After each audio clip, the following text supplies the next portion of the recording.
दरम्यान या सुकाणू समिती संदर्भातलीच एक बातमी येते, कारण या समितीतच आता फूट पडलेली दिसते। मुंबईत एक बैठक होणार आहे ज्याच्यामध्ये अनेक सदस्य हे गैरहजर राहणार असल्याचं समजतंय। गिरीधर पाटील, रामचंद्र बापू पाटील, अनिल घनवट ही मंडळी या बैठकीला येणार नाहीयेत। त्यामुळे 12 आणि 13 तारखेच्या आंदोलनाआधी आता मुंबईमधल्या बैठकी संदर्भात मतभेद दिसत आहेत या समितीमध्ये आणि काही सदस्य इकडे अनुपस्थित राहणार आहेत अशी ही माहिती समोर येते। शेतकरी परिषद नाशिकमध्ये झालेली होती या सगळ्या संदर्भातली आणि बैठक झालेली होती आणि त्यानंतर आता पहिल्याच बैठकीनंतर अशा प्रकारचे मतभेद समोर येतात। गिरीधर पाटील जी आपल्या सोबत आहेत या समितीतले एक सदस्य। गिरीधर पाटील जी, तुमच्यातले काही सदस्य तर अनुकूल दिसतात सरकारशी चर्चेला, तुमच्यामध्येच संवाद नाही असं आता समोर येते, कारण तुम्ही मंडळी याला विरोध करताय।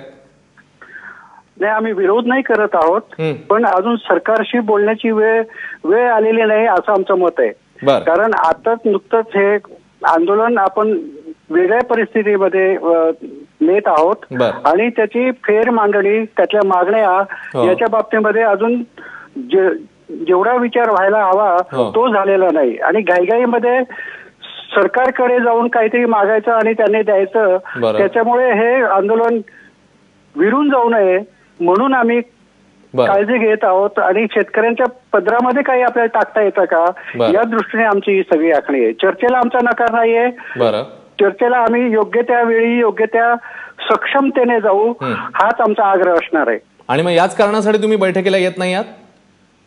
नाही, बैठकीमध्ये काय होतोय की ते भरकटलेलापणा एक आलेला आहे की त्याच्यामध्ये सामूहिक निर्णय होत नाही, कोणीतरी निर्णय जाहीर करतो आणि म्हणजे तुमचा आक्षेप नेमका कोणावर आहे? कोणीतरी निर्णय जाहीर करता म्हणजे कोणावर नाहीये, पण जी एक सामूहिक निर्णय प्रक्रिया असते ती राबवली जात नाही, हा एक आमचा आरोप आहे।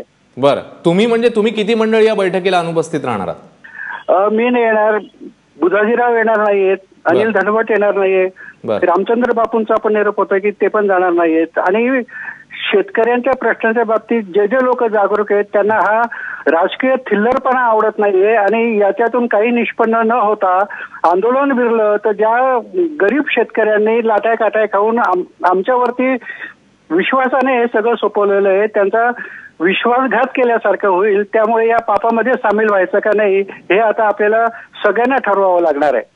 पण ही सुकाणू समिती जेव्हा फॉर्म करण्यात आली तेव्हा तुम्हाला ही गोष्ट लक्षात आली नाही का? जसं तुम्ही आता म्हणताय की राजकीय गोष्टी याच्यामध्ये शिरलेल्या आहेत, तर तेव्हा हे लक्षात आलं नव्हतं तुमच्या? सुकाणू समिती ज्या दिवशी स्थापन झाली त्या दिवशी जे जे लोक उपस्थित होते त्यांची नावं आपण घेतली आणि त्याच्यानंतर बाकीच्या राहिलेल्या प्रदेशामधील प्रतिनिधी घ्यायचे, काही अभ्यासक अजून याच्यामध्ये घ्यायचे आणि सर्वसमावेशक अशी सुकाणू समिती झाल्यानंतर त्याच्यामध्ये लोकशाही पद्धतीने निर्णय व्हावेत आणि हे आंदोलन चालावं असं ठरलेलं होतं, असा निर्णय झालेला आहे। दुसरा एक निर्णय सुकाणू समितीमध्ये अधिकृतरित्या जो झालेला आहे की सरकारने शेतकऱ्यांवरती दाखल केलेल्या खोट्या केसेस जोपर्यंत सरकार मागे घेत नाही तोपर्यंत सरकारशी बोलणी करण्याची आपल्याला काही गरज नाही, हा निर्णय सुकाणू समितीत झालेला आहे। पण तुम्ही पाळत का नाही? मग आता तुम्हाला काय घाई झाली? एकदम सरकारने एक बोट लावता तुम्ही नाचायला लागले, आम्ही चाललो हे हा सगळा राजकीय थिल्लरपणा पण म्हणजे आमदार खासदार जे या बैठकीमध्ये किंवा या समितीमध्ये आहेत त्यांच्यावर तुमचा आक्षेप आहे हा मुख्य, कारण तेच चर्चेशी अनुकूल आहेत? नाही, याच्यामध्ये कसं होतं की आता राजू शेट्टे आहेत, ते एनडीएचा एक भाग आहेत आणि सरकारमध्ये सत्तेमध्ये सामील आहेत। खरं म्हणजे अगोदर त्यांनी त्यांच्या सत्तेमधल्या भाजपला कन्व्हिन्स करावं शेतकऱ्यांच्या मागण्याच्या बाबतीमध्ये आणि मग त्याला सुकाणू समितीला त्याला फायदा होईल। पण तुम्ही सत्तेत पण राहता आणि सत्तेचा विरोध पण करता, हे बऱ्याचशा शेतकऱ्यांना काही नाशिकच्या बैठकीतच आवडलेलं नाहीये आणि हे सगळं चुकीच्या पद्धतीने चाललेलं आहे। ठीक आहे गिरीधरजी, तुम्ही आपल्या सोबतच राहता, रघुनाथदादा पाटील आपल्या सोबत आहेत। रघुनाथदादा पाटील, तुमच्याच सदस्यांमध्ये एक बैठक पार पडली, 12-13चं आंदोलन तुम्ही अनाउन्स केलं आणि आता पहिल्या बैठकीनंतरच अशा प्रकारे मतभेद समोर येत आहेत, आंदोलनाची धार कमी होईल असं वाटतं? नाही, याच्यामध्ये मतभेद नाही आहेत। आता जे काही लोक अशा पद्धतीचा विचार मांडतायत तो म्हणजे या बैठकामध्ये त्याच्यावर चर्चा झाली त्यावेळी हे मूग जोडून गप्प बसलेले होते. हे म्हणजे कोण? जो काही आता त्यांनी उपस्थित केलेला मुद्दा आहे तो मी केलेला होता, परंतु आता सर्वमान्य झालेली गोष्ट आहे. आता त्याच्यामध्ये चर्चा करण्यासारखं काही नाही आहे. बहुमताने सगळं ठरलेलं आहे. बरं. आणि जे कोणी आहेत ते सगळे लोक आज चर्चेला तयार आहेत. तेव्हा आज ती चर्चा समन्वय समितीची होईल आणि उद्या मंत्री गटाबरोबर चर्चा होईल. आणि त्याच्यामध्ये काही गैर नाही आहे. शेतकऱ्यांच्या दृष्टीने हे होणं अत्यंत आवश्यक आहे. आता ज्यांना कोणाला अशा पद्धतीच्या फुटी पाडायच्या आहेत त्यांनी अवश्य पाडाव्या. माझं काही म्हणणं नाही. तुम्ही अनुकूल आहात म्हणजे मंत्री गटाशी चर्चेला तुम्ही अनुकूल आहात? तुम्ही जाणार आहात? तुम्ही मंत्री गटाच्या चर्चेसाठी तुम्ही अनुकूल आहात का? तुम्ही जाणार आहात का त्या बैठकीत? अनुकूल आहे आणि मी त्या बैठकीला जाणार आहे. बर. पण गिरधर पाटलांचं असं म्हणणं आहे की ती वेळ अजून आलेली नाहीये आणि हा सगळा राजकीय थिल्लरपणा चालू आहे म्हणून. नाही, त्यांनी त्यांचं काय बोलावं हे त्यांना स्वातंत्र्य आहे, परंतु इतर सर्व लोकांच्या पेक्षा ते स्वतःला जास्त वेगळे समजत असतील तर त्याला नाईलाज आहे. बहुतेक सगळे सदस्य तिथं हजर होणार आहेत आणि भेटायला तयार आहेत. त्यांचं म्हणणं असं आहे की त्यांच्याशिवाय 3-4 लोक अजूनही येणार नाहीयेत. बुधाजीराव नाही येणार नाहीयेत, नंतर अनिल घनवट येणार नाहीयेत. त्यांनी नाही आलं तरी मंडळाची बैठक थांबणार नाही ना, ती बैठक चालूच राहील. बर. पण म्हणजे पहिल्या बैठकीनंतरच अशा प्रकारे विसंवाद जर सुरू झाला तर तुमची ताकद कमी होऊन पर्यायाने त्याचा परिणाम आंदोलनाच्या तीव्रतेवर होऊ शकतो. शेतकऱ्यांमध्ये देखील तुमच्याबद्दल अविश्वास निर्माण होऊ शकतो. यासाठीच तर काही लोक अशा पद्धतीचं देव पाण्यात घालून बसलेले असतात. त्याच्यात काही भाग नवीन नाही आहे. हे असं चालूच राहतं, परंतु त्याच्यातही मध्य मार्ग काढावा लागतो आणि सर्वमान्य असा काहीतरी काढून पुढे सरकण्याशिवाय गत्यंतर नाही. आज शेतकरी आत्महत्येच्या कड्यावर उभा आहे आणि त्याच्यामध्ये हे जे कोणी आहेत त्यांच्याशी शेतीचा काही संबंध नाही आहे. शेतीवरांची पोटं अवलंबून नाही, त्यामुळे ते अशा पद्धतीने बोलतात. ज्यांच्याकडे शेतीच्या मालावर ज्याचं पोट आहे त्या लोकांना जाऊन भेटल्यानंतर मग समजतंय किंवा काय परिस्थिती आहे ती. बर. रघुनाथ दादा आपल्या सोबतच राहा. गिरधर पाटील आपल्या सोबत आहेतच. गिरधर पाटीलजी, त्यांचं असं म्हणणं आहे की तुमचं काही शेतीशी काही संबंध नाहीये आणि अशा प्रकारे त्याच्यामुळे तुम्ही असं कुठेतरी आडमोठी भूमिका घेताय. माझा शेती प्रश्नांशी काय संबंध हे सगळ्या महाराष्ट्राला माहिती आहे. मी शेतीबद्दल काय लिहित असतो, माझ्या भूमिका काय आहेत आणि त्या कितपत आहे मान्य होतात हे रघुनाथ दादांना सुद्धा सगळं माहिती आहे. आणि शेतकऱ्यांच्या प्रश्नाची सोडवणूक करायची असेल तर त्याच्यातून काय पद्धतीने मार्ग निघाला पाहिजे याच्याबद्दलचा सगळा रोडमॅप माझ्याकडे तयार आहे. एकाही शेतकऱ्याला जेलमध्ये जाऊ न देता सरकारला कसं नमवायचं याचा पण रोडमॅप माझ्याकडे तयार आहे. पण या सगळ्या राजकीय लोकांनी जो कल्लोळ एकदम उसळवलेला आहे त्याच्यामध्ये खऱ्या गोष्टी बाजूला पडतायत आणि एक वेगळ्या प्रकारचं वातावरण, शत्रू मित्र हारणं जिंकणं वगैरे हा जो सगळा भाग आहे हा सगळा त्याच्यात यायला लागलेला आहे. याच्यामध्ये काही लोकांचा राजकीय स्वार्थ आहे. माझा शेतीशी जो संबंध आहे त्याच्यावर गिरधर पाटीलजी तुम्ही मुद्दे पोटतिडकीने मांडताय, मात्र काही लोकांचा काही लोक असं तुम्ही उल्लेख करताय. नेमका आक्षेप कोणावर आहे तुमचा? बोला. रघुनाथ दादा आपल्या सोबत आहेत, त्यांच्यासमोर मांडा ना. नेमका आक्षेप कशावर आहे आणि कोणावर आहे? दादांबद्दल माझा आक्षेप नाहीये. दादा आणि आम्ही बरोबरच काम करीत आहोत. बरं. हा, पण मग काही लोक कोण आहेत? काही लोक म्हणजे कोण? सुकाणू समितीत काहीतरी असं काहीतरी जाहीर करून फरफडत नाही लोक आहेत त्याच्यामध्ये. म्हणजे कोण? तुम्ही थेट बोला ना, कारण तुमच्यातला संवाद जर झाला तर गोष्टी पुढे जाऊ शकतील ना. रघुनाथ दादा पण ऐकतायत तुम्ही बोलताय ते. काय झालं, बोला. नाशिकच्या सभेनंतर जी एक बैठक झाली प्रमुख कार्यकर्त्यांची, त्याच्यामध्ये मी डॉक्टर अजित नवलेंचं नाव निमंत्रक म्हणून मीच सुचवलं होतं. बरं. हा, पण त्याच्यानंतर काय झालं की अजित नवलेंनी सुकाणू समितीच्या कुठल्याही सदस्याशी संपर्क न ठेवता परस्पर निर्णय घेऊन, आता हा उपोषणाचा त्यांनी परस्पर निर्णय जाहीर झाला होता, पण समितीमध्ये आल्यानंतर त्याच्यावरची चर्चा झाली आणि मग तो धरणं आंदोलन आणि नंतर मग वेगळे लोक अशा प्रकारे झाला. तो पण निर्णय मला वाटतं सर्वांच्या संमतीने झालेला नाहीये. बरं. हा, तर हे जे निर्णय घेऊन बाकीच्या लोकांना आपल्या मागे फरफटत आणायचं हे जे काही चाललंय हे आम्हाला मान्य नाहीये. बर. रघुनाथ दादा, असं त्यांचं म्हणणं जे आहे की काही निर्णय आम्हाला अंधारात ठेवून घेतले जात आहेत, असं होतंय आणि असं होत असेल तर का होतंय? नाही, हे अंधारात काही ठेवलेलं नाही आहे. अजित नवलेने मांडलं की उपोषणाचा निर्णय आहे आणि त्याला आम्ही विरोध केला की बाबा आजच्या सरकार पुढे उपोषण करून सरकारला दया येईल आपली, असं नाही आहे.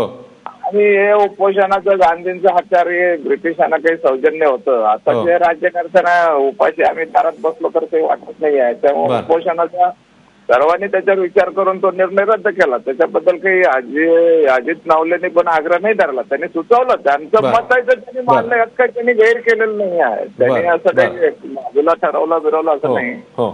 आणि सगळ्यांनी उपोषण नाही म्हटल्यानंतर 12 तारखेचं धरणे आंदोलन आणि 13चा रेल्वे रोको हा सगळा समाप्त झालेला आहे. सर्वांनी शिक्कामोर्तब केलेलं आहे. ठीक आहे, तुम्ही दोघेही आपल्या सोबतच राहा. तुम्ही दोघेही आपल्या सोबत राहा. डॉक्टर बुधाजीराव मुळीक देखील आता आपल्या सोबत आहेत.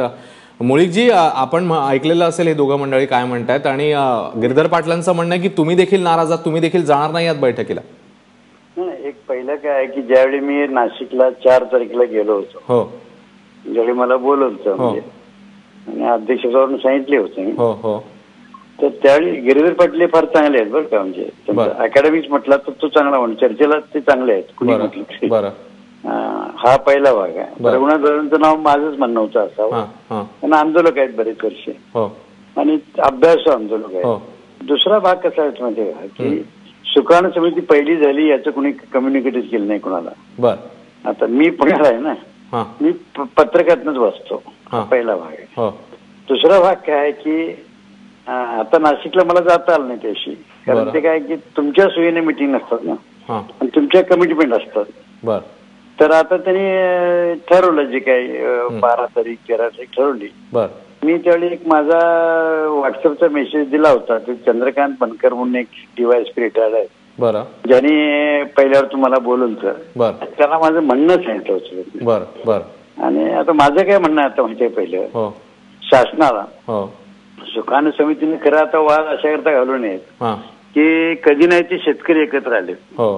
शेतकरी एकत्र आले बरं काही लक्षात ठेवा, कारण सगळ्या संघटना होत्याच. तर पहिल्यावरतून शेतकरी रस्त्यावरती उतरले. बरोबर, त्याची जबाबदारी सुकाणू समितीवर असते. हो ना. आता या 4 दिवसामध्ये एवढ्या पोलीस केसेस आहेत ना आडदरड्याच्या की लोक वैतागलेत.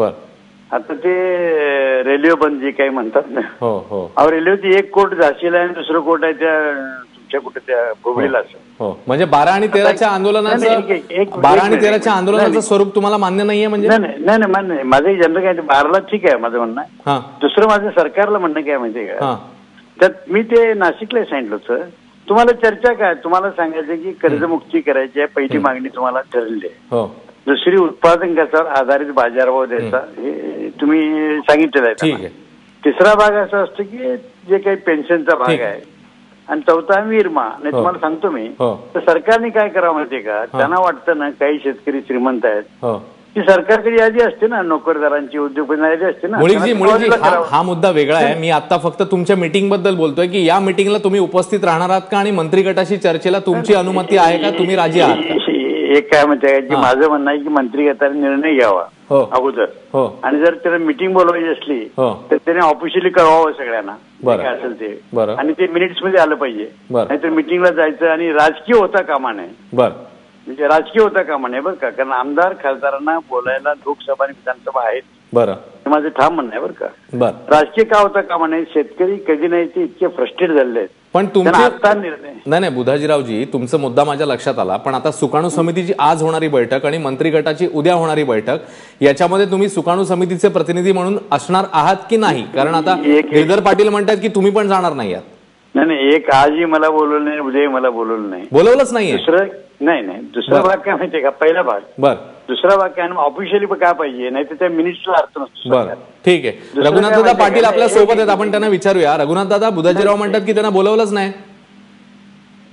आता हे जे काही बोलावलं नाही किंवा बोलावलं, हे आता प्रसार माध्यमातून आज ही बैठक कार्यकर्त्यांची होणार आहे. आणि उद्या मंत्रिमंडळाची होणार आहे. आता मंत्रिमंडळाकडनं एवढ्या शॉर्ट टाइम मध्ये प्रत्येकाला पत्र किंवा प्रत्येकाला फोन झालेलं नाही, किंवा आमच्याही समन्वय समितीचे प्रमुख जे आहेत त्यांच्याकडनंही सगळ्याला फोन पत्र गेलंच असेल असं नाही आहे. परंतु आता हे सर्वांना माहीत झालेलं आहे की आपण सुकाणू समितीमध्ये आहोत आणि आपण या आंदोलनात आहोत. आज सुकाणू समितीची बैठक मुंबईत होणार आहे आणि त्याच्यानंतर उद्या मंत्रिमंडळाची बैठक होणार आहे. हेही प्रसार माध्यमातून आता सगळ्यांना समजलेलं आहे. तेव्हा मला निमंत्रण मिळालं का नाही मिळालं यापेक्षा ही बैठक होणं आणि आपलं मत त्याच्यामध्ये मांडणं आणि शेतकऱ्यांच्या पदरात काहीतरी पाडून देणं त्याच्यासाठी जे आग्रही आहेत ते सगळे येणारच आहेत. आणि त्यांची बैठक आणि चर्चा उद्या होईल. त्याच्यातनं काय निष्पन्न होईल ते काही मी आज सांगत नाही, परंतु बऱ्यापैकी निष्पन्न व्हावं या अपेक्षेने सगळ्यांनी प्रयत्न केले पाहिजे तेवढं मात्र खरं. बरं ठीक आहे. मग एबीपी माझाच्या माध्यमातून गिरधर पाटील आणि बुधाजीराव मुळीकरांना तुम्ही काही सांगू इच्छिता या बैठकी संदर्भात? त्यांनी आता या सर्वसमावेशक बैठक झालेली आहे आणि सर्वजणांनी जायचं तिथं मान्य केलेलं आहे. तेव्हा या दोघांनी प्रतिष्ठेचा मुद्दा न करता या याच्यामध्ये एक समन्वय समितीचे सदस्य म्हणून त्यांनी यावं आणि सहभाग घ्यावा अशी माझी विनंती आहे त्यांना. बरं, विचारूया आपण. बुधाजीराव मुळीक, तुम्हाला रघुनाथ दादांनी खुद्द विनंती केलेली आहे, तुम्ही जाणार आहात मग बैठकीला? ते रघुनाथदादा चांगले आहेत, ते जे करतील शेतकऱ्याला करतील ते आम्हाला मान्य आहे. माझं काय म्हणणं माहितीये का, सरकारलाही मागण्या आमच्या माहिती आहेत साधं गणित बरं का, आणि ह्या आता नाही जानेवारी पासून माहिती आहेत. आणि ह्या मुख्यमंत्री साहेबांना तर मी 2 वर्षापूर्वी लिहिलं होतं, पचलं होतं कोणतं. मागण्या मान्य नाही काय नसतं ना. ठीक आहे, निर्णय काय पाहिजे ना. मग आता माझं म्हणणं गिरधर पाटील तसे हुशार आहेत, चांगले आहेत. ठीक आहे. पण मग आता एक शेवटचा प्रश्न गिरधर पाटील आणि तुम्हाला कॉमन विचारतो. आता रघुनाथ दादा एवढं सांगतायत तर तुम्ही जाणार आहात की नाही बैठकीला? आणि मुख्य म्हणजे जर तुम्ही गेला नाही तर एक चुकीचा मेसेज जाणार नाही तुमच्याबद्दल, शेतकऱ्यांच्या मनात थोडासा विश्वास जो आहे तो कमी होईल असं वाटतं तुम्हाला बुधाजीराव? नाही, व्हायचं हे कारण नाही का. मी पहिलेही म्हणतोय की त्यांच्या सगळ्याची सहमत आहे मी. बरं, फक्त जे मान्य नाही ते मान्य नाही नंतर सांगणारच ना आम्ही. ठीक आहे, ठीक आहे. आम्ही असं कुठेही म्हटलं नाही की यांचं म्हणणं आम्हाला मान्य नाही असं म्हटलं का. ठीक आहे, धन्यवाद. तुम्हाला सांगितलं की रघुनाथ पाटला चांगला पडस आहे, ठीक आहे, लढू. ठीक आहे बुधाजीरावजी, धन्यवाद. तुम्ही सविस्तरपणे बोललात. आपण गिरधर पाटलांकडे जाऊया. गिरधर पाटीलजी, बुधाजीराव असं म्हणतायत की विश्वास आहे आमचा त्यांच्यावर, ते जे करतील ते बरोबरच करतील. तुमचं आता काय म्हणणं आहे याच्यावर? नाही, मंत्री गटाची जी काही स्थापना झालेली आहे त्यांच्यामध्ये सुद्धा मतभेद झाले. शिवसेना आणि बीजेपी मध्ये मतभेद झालेत आणि शिवसेनेला पण या मंत्री गटामध्ये यायचं की नाही याच्याबद्दल वाद सुरू झाले. दुसरा एक महत्वाचा भाग की सरकारच्या सत्तेमध्ये असलेले राजू शेट्टी सुकाणू समितीच्या वतीने भाग घेतील का सरकारच्या वतीने भाग घेतील हेही मला वाटतं स्पष्ट व्हावं. आणि या सरकारशी बोलण्याची एवढी घाई मला वाटतं काय आहे हे काही मला कळत नाहीये. बरं, पण मगाशी बुधाजीराव मुळीक जे म्हणाले की 12 आणि 13चं आंदोलन, तर त्याच्याबद्दल त्यांना देखील निश्चित माहिती नव्हती. 12 आणि 13च्या आंदोलनाची जी तुमची दिशा ठरलेली आहे त्याच्याबद्दल तरी तुम्ही राजी आहात की नाही? मग नाही, त्याच्यामध्ये आणखी परत धरपकड होईल, शेतकऱ्यांवरती गुन्हे दाखल होतील. कारण म्हणजे त्याच्याबद्दलही 12 आणि 13च्या आंदोलनाबद्दलही मतभेद आहेत. बरं, मग तुम्हाला 10-12 निकाल लागलेत. त्या मुलाच्या ऍडमिशन, पाऊस पडल्यानंतरच्या पेरण्या वगैरे या सगळ्या कामामध्ये 8 दिवस आपण अगोदरच शेतकऱ्यांना दमवलेलं आहे. आपल्या राजकीय फायद्यासाठी आणखी परत शेतकऱ्यांना अडचणीत आणून त्यांच्यावरती खोट्या केसेस दाखल होणं हे आता आपल्याला परवडणार नाहीये. आंदोलनाचा आहे अभ्यासाचा दबाव म्हणून सरकारवरती यावा, अशा लढाऊपणाचा किंवा ज्याला आपण म्हणतो की हत्यारांचा वापर न करता वैचारिक पातळीवरती हे आंदोलन राहावं असा आमचा प्रयत्न आहे. म्हणजे 12 आणि 13चं जे आंदोलनाचं स्वरूप आहे त्याच्यामुळे हे आंदोलनाला कुठेतरी त्याचं जे आता सिरियसनेस आहे तो कमी होईल असं वाटतं तुम्हाला? नाही, आंदोलन ऑलरेडी सरकारला आंदोलनाची ताकद समजलेली आहे. शेतकरी काय करू शकतात हे 2 दिवस सगळ्या मुंबई, पुणे, नाशिकच्या बाजार समित्या बंद पाडून हे आपण दाखवलेलं आहे. आणि ही ताकद आपल्याला वारंवार न वापरता योग्य त्या वेळी वापरता येईल आणि सरकारला आपल्या ज्या मागण्या असतील त्या आपल्याला घेता येतील अशा प्रकारची रणनीती आता हाकायला पाहिजे. ठीक आहे, तुम्ही आपल्या सोबतच राहा. आता रघुनाथ दादा देखील आपल्या सोबत आहेत आणि आता आपल्या सोबत फोन लाईनवर नाहीत सुकाणू समितीच्या बैठकीच्या आजच्या निमंत्रक राजू देसलेजी. राजू देसलेजी, हे काय चाललंय नेमकं? कारण 3 तुमचे नेते, प्रमुख नेते या बैठकीतले, या सुकाणू समितीतले 3 वेगवेगळ्या गोष्टी बोलतायत. बुधाजीराव म्हणतात की तुम्ही घ्याल तो निर्णय मान्य आहे, पण मला 12 आणि 13च्या आंदोलनाच्या दृष्टीने मतभेद आहेत. इकडे गिरीधर पाटील तर सरळ म्हणतात की राजकीय थिल्लरपण आहे आणि रघुनाथ दादा म्हणतात की ज्यांना यायचं त्यांनी यावं, शेतकऱ्यांचं हित आम्ही बघणार आहोत. नक्की काय चाललंय? जे आता दादा म्हणतायत त्या पद्धतीने संपूर्ण महाराष्ट्र, नाशिकमध्ये ज्या पद्धतीने एक टप्प्याने आम्ही पुढे जाण्याचा प्रयत्न करत आहोत, सगळ्यांना सहभागी घेऊन प्रयत्न करत आहोत, तीच भूमिका घेऊन आज सर्व 3 वाजता आम्ही मुंबईमध्ये सुकाणू समितीचे पदाधिकारी सर्व एकत्र बसणार आहोत. त्यामध्ये जे काही ठरेल त्या दिशेने पुढे जाण्याचा प्रयत्न करत आहोत. बच्चू कडू असतील, राजू शेट्टी असतील, रघुनाथ दादा पाटील असतील, आयुष्यभर काम करणार हे जे नेतृत्व आहे, रस्त्यावर लढणारं नेतृत्व आहे आणि त्याचप्रमाणे अजितजी नवले तिथे आहेत.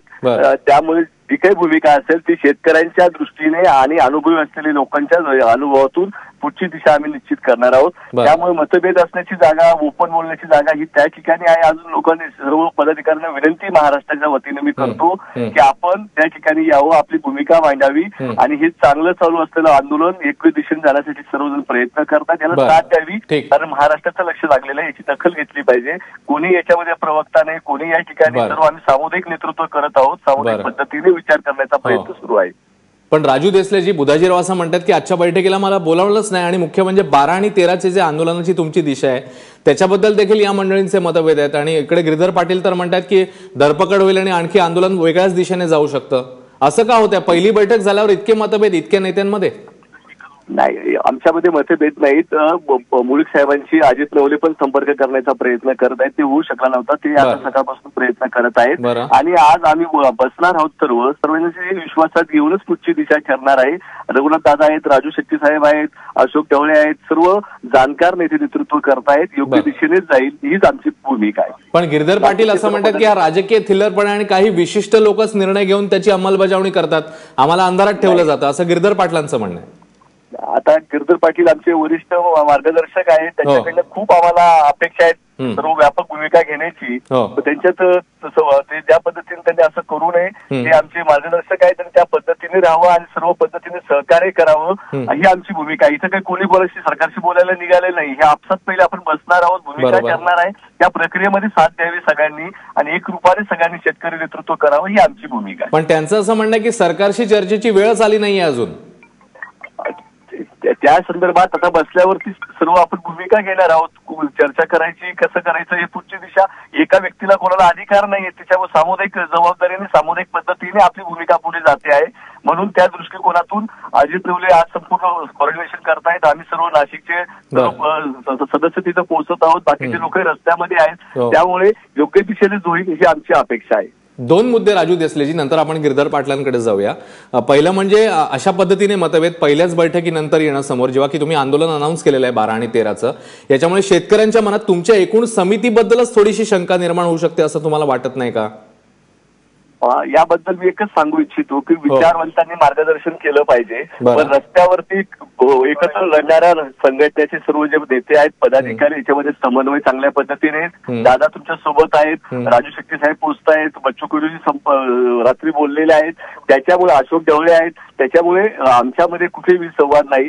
त्यामुळे ती चुकीच्या पद्धतीने काही होणार नाही आणि ज्या सदस्यांना तसं वाटत असेल तरी तिचं आपली भूमिका मध्ये बोलवायला पाहिजे. जनतेसमोर जाताना सामुदायिक पद्धतीने भूमिका घेऊन जावी ही आमची अपेक्षा आहे. कारण वयाने पण ज्येष्ठ आहेत, आयुष्यभर ज्यांनी काम केले, त्यांची दखल घेतली पाहिजे आणि योग्य पद्धतीने मार्गदर्शन सर्वांना केलं पाहिजे ही आमची अपेक्षा आहे. पण आता ह्या बैठकीच्यासाठी उपस्थित राहण्याकरता तुम्ही बुधाजीराव मुळीक असतील किंवा जी अन्य मंडळी ज्यांची नावं आलेली आहेत समोर, गिरधर पाटील आहेत स्वतः आपल्यासोबत, त्यांना कुठेतरी आता कॉन्टॅक्ट करून त्यांचं मन वळवण्याचा प्रयत्न करणार का मग या बैठकीसाठी?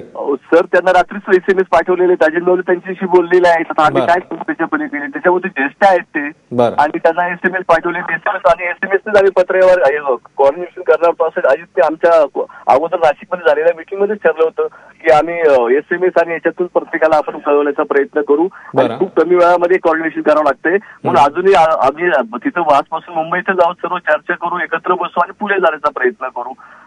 बरं, आपण गिरधर पाटलांना विचारूया. गिरधर पाटीलजी, त्यांचं असं म्हणणं आहे की मेसेजेसच्या माध्यमातून वेळ कमी होता त्याच्यामुळे आम्ही सांगितलेलं होतं, आणि त्यांचंही असं म्हणणं आहे की तुम्ही या, तुम्ही ज्येष्ठ आहात, तुम्ही मार्गदर्शन करा. आता काय करणार मग तुम्ही गिरधर पाटील?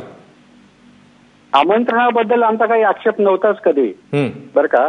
बरं. पण ही चर्चेची वेळ नाही, हा एक त्यातला भाग आहे. बरं. आणि या सगळ्या नेत्या लोकांचा एक गैरसमज असा झालेला आहे की सरकार आपल्याला घाबरतंय. सरकार आपल्याला घाबरतंय म्हणजे शेतकऱ्यांच्या ताकदीला घाबरतंय, आणि शेतकऱ्यांची ताकद ही कुठल्याही संघटना, नेता यांच्या व्यतिरिक्त उभी राहिलेली आहे. बरं. त्यांना कुठल्या नेत्याची गरज नाहीये, त्यांना कुठल्या संघटनेची गरज नाहीये. या सगळ्या संघटना आणि नेते ह्या आंदोलनाची व्याप्ती आणि गंभीरता पाहून नंतर एकत्र आलेले आहेत, आणि त्यांनी या आंदोलनाचा ताबा घेतलेला आहे. तर कृपया ज्या बांधावरच्या शेतकऱ्यांनी या सगळ्या नेत्यांवरती एक विश्वास दाखवून त्यांच्या हातात हे सोपवलेलं आहे, तर तो विश्वासघात न होऊ देता शेतकऱ्यांच्या पदात आपल्याला काही टाकता येतं का हे अगोदर पाहावं. बर. सरकारकडे जाताना मी आहे किंवा मी नाही आहे, किंवा याला श्रेय जाते त्याला श्रेय जाऊ नये, या भानगडीत जर आपण अटकलो तर मला वाटतं आपल्याला शेतकऱ्यांना काही देता येणार नाही. राजू देसलेजी उत्तर द्या, ते काय म्हणतात त्याला उत्तर द्या. त्याच्या मताशी सहमत आहोत, त्याच भूमिकेसाठी विचार विनिमय करण्याकरता त्यासाठीच आम्ही सहमत आहोत. म्हणून तीच आमची भूमिका आहे. शेतकऱ्यांचा जो विश्वास शेतकऱ्यांनी आणि सर्वसामान्य शेतकऱ्यांनी, बांधावरच्या शेतकऱ्यांनी जे आंदोलन उभं केलेलं आहे याच्यामध्ये सगळ्यांचं एकमत आहे.